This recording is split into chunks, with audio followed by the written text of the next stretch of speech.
Hozir ajoyib narsa kuzatilyapti xalqda. Masalan, turmush o'rtog'i gul bersa, ayol kishi gulni olayotib maza qilgandan ko'ra, o'sha yerdagi mazadan ko'ra, bu gulni Instagramga qo'yayotganda ko'proq maza qiladi. Eri biron joyga ovqatlangani olib borganda o'sha ovqatni yeyotib maza qilmaydi, lekin shuni syomka qilib Instagramga qo'yganda ko'proq maza qiladi. Hatto konsertda ham bilasizmi, konsertda o'tirib, o'sha konsertni ko'rib maza qilishni o'rniga syomka qilib, konsertni ko'z-ko'z qilayotganda maza qiladi.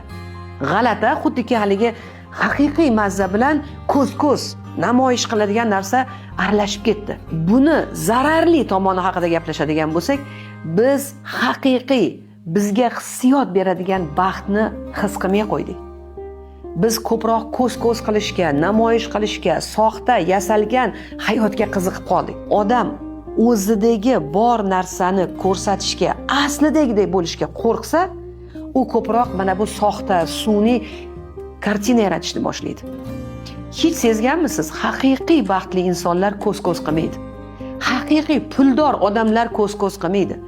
Pulini, baxtini, sevgisini ko'z-ko'z qilib dabdaba qilganlar ko'pincha asli bunday bo'lmaydi. Kimnidir eri gul berganini, kimgadir mashina berishganini, chet elda aylanganini, nimalardir o'ziga sotib olayotganini ko'rib, ayollar soatlab o'tirishadi Instagramda.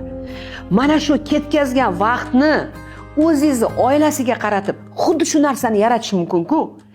Ketayotgan vaqtni, birovni hayotini, birovni dabdabasini kuzatgandan ko'ra, mana shu vaqtni o'zingizga sarflang, o'zingizni hayotingizni o'ylang, men nima qila olaman? Men nimalarni o'zgartirishim mumkin? Munosabatlarimda, tashqi ko'rinishimda, farzandlarim bilan, moliyaviy holatimda. Birovlarni Instagramiga ketkazgan quvvatingizni o'zingizni hayotingizni to'g'rilashga sarflang.